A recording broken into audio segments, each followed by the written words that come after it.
now. Yeah, it takes a lot of control between the teams, make sure they're all talking together. They're actually preparing their final preps of getting the tanks to flight pressures, getting all the valves in the right position, making sure avionics is ready to go and the vehicle is all green as it continues to be topped off, and basically putting that last little bit of fuel into the tanks for Centaur and booster. And things are going well. Vehicle has to go on internal power just prior to liftoff, and so the team is continuing to work all of that as they get ready for liftoff at 11:03. Very good. And the count now going under 1 minute and 40 seconds. Let's listen in as the activity begins to pick up on the countdown net.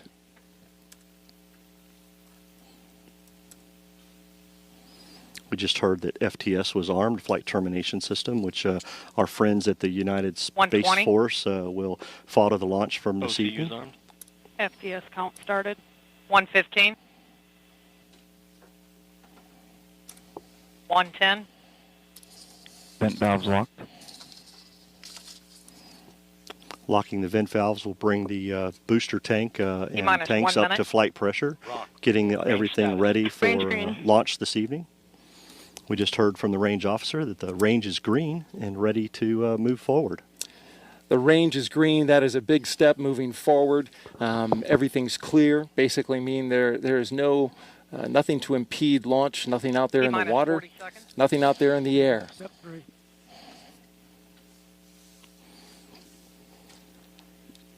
T-minus 30 seconds as we count down to the liftoff of an Atlas V rocket.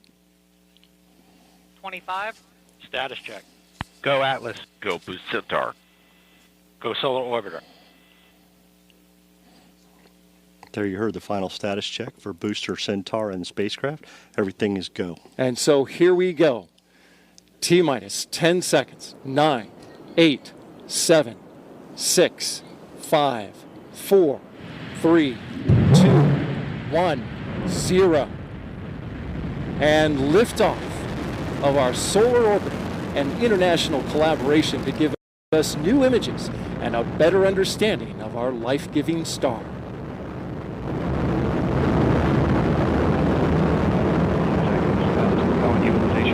Listening now, you hear the voice of Patrick Moore, ULA's launch commentator. Now 25 seconds into flight.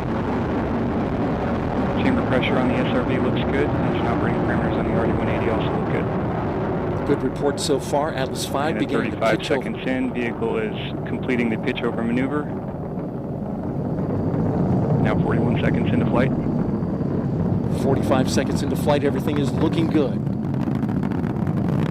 We heard that the RD-180 engine was operational. RD-180 throttling down slightly as expected, and engine response looks good. I'm going to pull those engines down for just a little bit as we anticipate max Q. Now supersonic.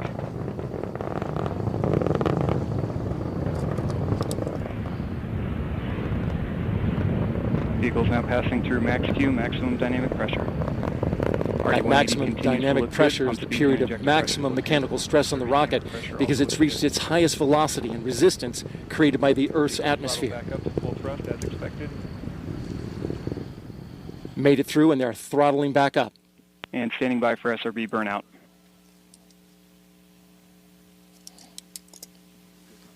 And we have burnout on the solid rocket booster. Atlas will hold on to the SRB for an additional 47 seconds prior to jettison. They're going to let that thing go at 2 minutes and 19 seconds. Now 1 minute 45 seconds into flight. RD-180 continues to perform well at full thrust. Pump speeds and injector pressures look good. All right, stand by now for booster jettison. And now coming up on 2 minutes into flight, the Atlas V vehicle now weighs just 1/2 of its liftoff weight. RD-180 throttling down slightly as expected. Engine response continues to look good.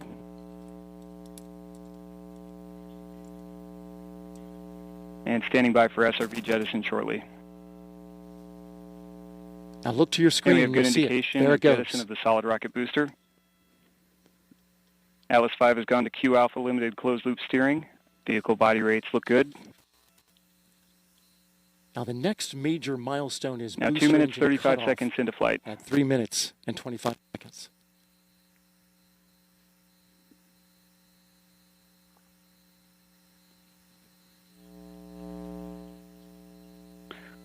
And the second stage RCS system press valve is opened. System now pressurizing to flight levels. Flying at over 5,000 miles per hour. Now 3 minutes into flight, approximately 1 minute remaining until BECO. And he's talking about main engine cutoff. 1 minute. RD-180 until continues MECO. to look good. Pump speeds and injector pressures look good. 3 minutes, 15 seconds in. Right, about to cut that booster. Vehicle body rates Just a look few stable. seconds.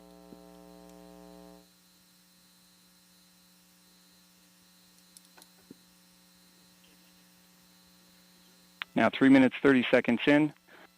RD-180 now throttling to maintain a constant 5G acceleration limit. Engine response looks good.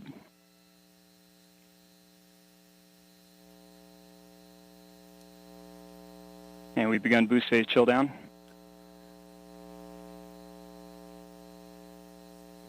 Now throttling to a 4.6G acceleration limit. Boost phase chill down has ended. Standing by for BECO.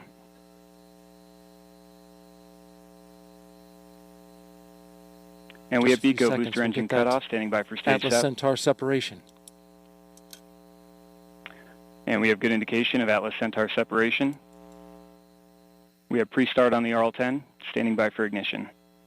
Next major milestone is the payload fairing. When that comes off, We have ignition the and Latin full exposes thrust on the spacecraft. RL-10. Chamber pressure looks good. Body rates look good.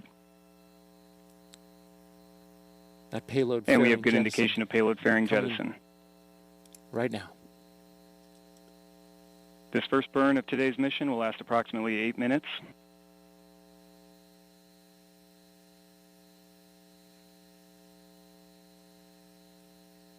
And the RCS system is now performing initial firings to warm up the RCS motor catalyst bed.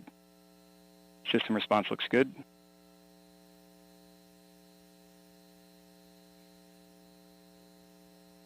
And the Centaur is now 100 miles in altitude, 450 miles downrange distance, traveling at 11,800 miles per hour. 5 minutes, 10 seconds into flight. And you're listening to the voice of Patrick Moore, ULA's launch commentator.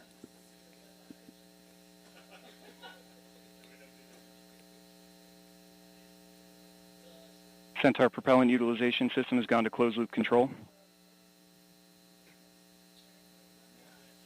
Flight is looking very good at this point. And RCS system now performing periodic firing for thermal conditioning of the system. System response looks good.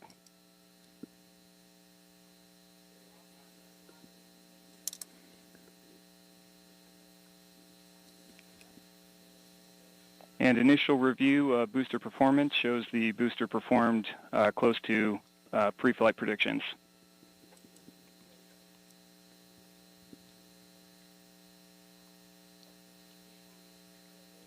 So the next major milestone will be the Centaur first main engine cutoff, and we've got about, I'd say, 5 to 6 minutes before that. Let's bring Mick Woltman back in.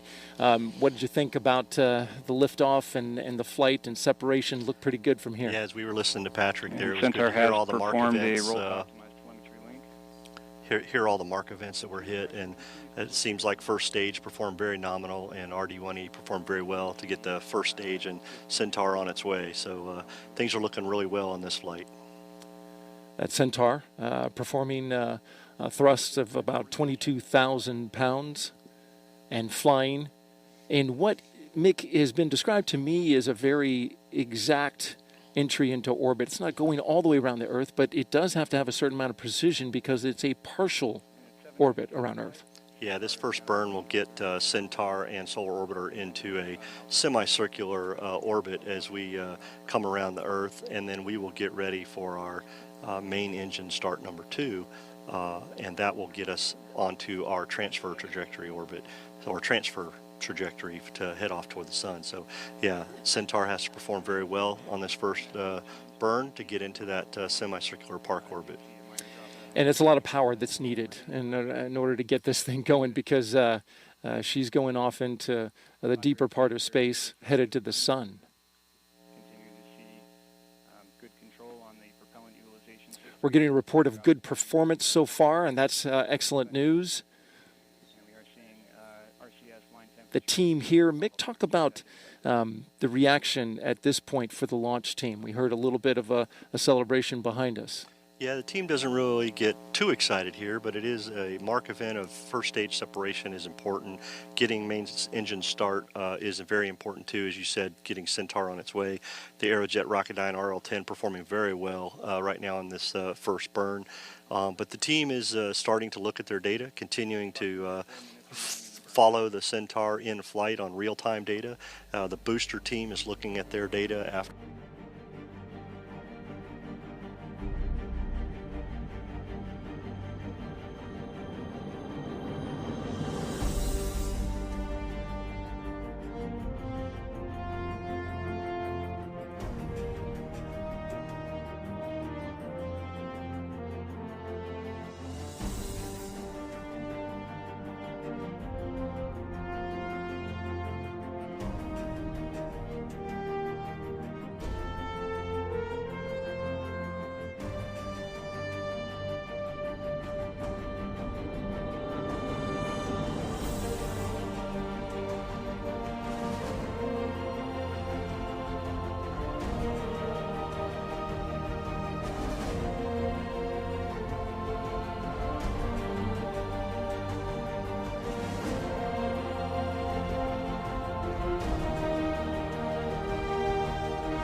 Body rates have nulled out now in preparation for separation.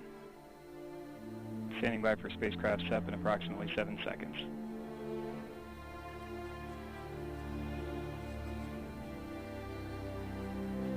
And we have good indication of separation of the solar orbiter spacecraft.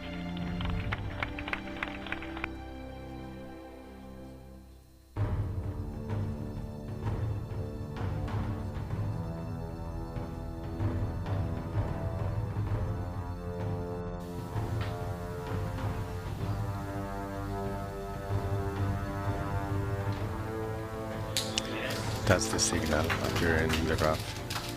Yeah. To all stations, this is OD on the briefing group, we have AOS.